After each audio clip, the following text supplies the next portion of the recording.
Shalom sahabat kasih, kembali lagi ke podcast paling terkece dan rohani kita, Kicking with Faith.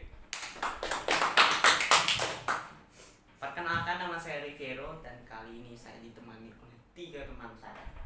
Perkenalkan, saya Christopher. Saya Karen. Saya Brian. Nah, sebelum kita memulai podcast hari ini, ada baiknya kita untuk memulai podcast ini dengan berdoa. Mari kita berdoa. Tuhan Yesus, kami tolong diberkati untuk melakukan podcast ini tanpa kurang satu apapun dan lancar ya Tuhan. Yesus kami sudah berdoa. Amin. Amin. Oke, sebelumnya di minggu-minggu ini kita lagi membahas soal buah-buah roh. Dan buah roh itu sendiri ada 9, yaitu kasih, sukacita, damai sejahtera, kesabaran, kemurahan, kebaikan, kesetiaan, kelemah lembutan, dan penguasaan diri. Nah, untuk episode kali ini kita akan menjelajahi topik penting, yaitu kelemah lembutan. Nah, ada yang tahu nggak kelemah lembutan itu apa? Kalau menurut aku ya ini kelemah lembutan itu kayak sikap seseorang yang kayak identik sama sikap penyayang, sikap yang lembut gitu kepada sesamanya. Kalau menurut Karen? Ya aku setuju sih sama Kristo. Kalau kelemah lembutan itu kan merupakan sikap dari hati seseorang diri sendiri, kayak rendah hati gitu. Dia mempunyai sifat yang sabar. Oh, jadi orang berkelemah lembutan ini bersikap acuh tak acuh dengan situasi yang dihadapkan. Ya, tidak tentu sih.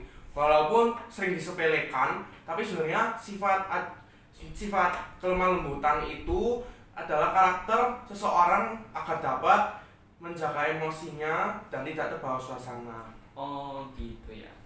Jadi orang yang lemah lembut itu sesungguhnya memiliki kekuatan dan kelebihan untuk menguasai diri dan mengontrol kekuatannya, tidak menyalahgunakan kekuatannya dan kuasa yang dimiliki, namun dapat menggunakan kekuatan itu dengan benar dan bijaksana untuk sesama. 100 untuk Anda. Ya, jadi kalau kita lihat sifat kelemah lembutan di Perjanjian Lama itu ada 2 tokoh yang sangat mencolok, yaitu dari kisah Musa dan juga dari kisah Daud. Loh, tapi bukannya Musa dan Daud ini seorang pemimpin ya, dan pemimpin itu kan harus tegas dan bijaksana. Terus gimana caranya dia bisa berkelemah lembutan? Nah, kita contohnya ambil dari Musa ya. Dia itu selama 40 tahun itu memimpin bangsa Israel menuju ke tanah Kanaan. Nah, ini tuh gak mudah loh. Dia itu pertama mengontrol emosinya, terus dia itu sabar. Nah, ini tuh dia itu lakukan agar bisa pada akhirnya itu mencapai tanah Kanaan gitu. Iya, benar banget Brian. Ini kan di kitab di Alkitab di Bilangan pasal 12 ayat 3 yang akan saya bacakan. Musa ialah seorang yang sangat lembut hatinya, lebih dari setiap manusia yang di atas muka bumi. Nah, sebenarnya untuk menjadi lemah lembut itu sebenarnya tidak gampang ya.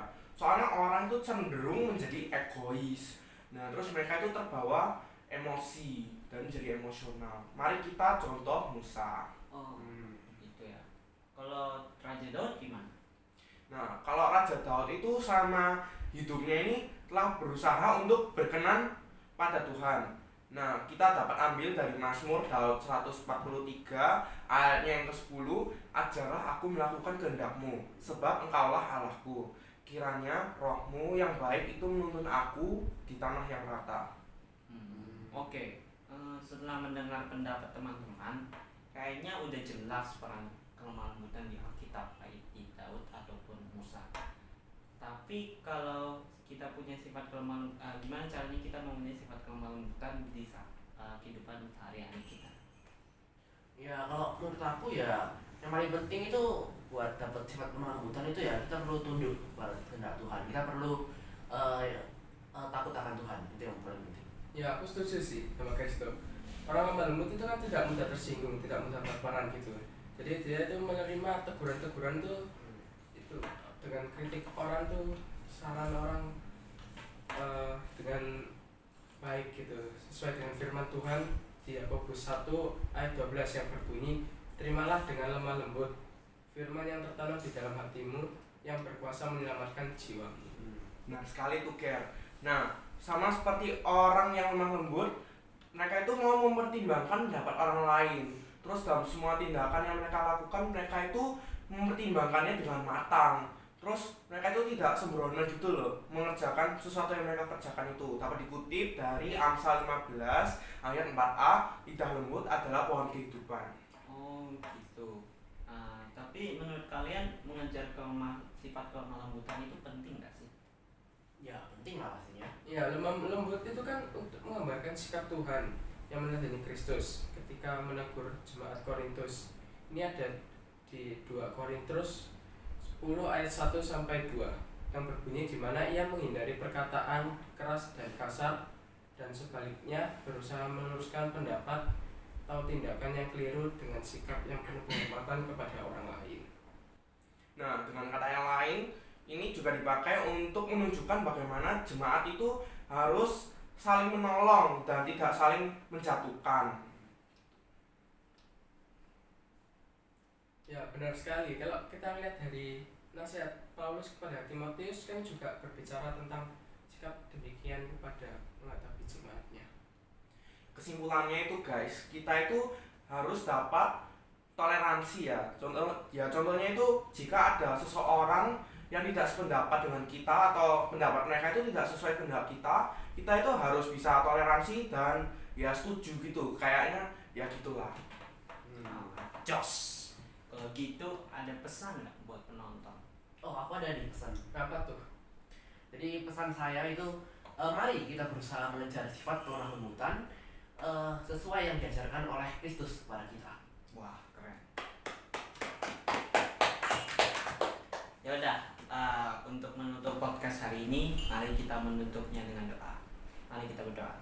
Tuhan, terima kasih atas podcast yang sudah diberikan kepada kita. Memberkati buat apa yang kita bahas di podcast ini supaya bisa bermanfaat dalam kehidupan kita sehari-hari ya Tuhan. Dalam Yesus kami bisa berdoa. Amin. Amin. Nah, ayat penutup podcast hari ini itu diambil dari Matius 5 ayat 5, yaitu berbahagialah orang yang lemah lembut karena mereka akan memiliki bumi. Tuhan Yesus memberkati. Oke, jadi cukup untuk hari ini. Kami akan mengucapkan terima kasih sudah mendengarkan para penonton. Sampai jumpa di lain waktu. Dadah.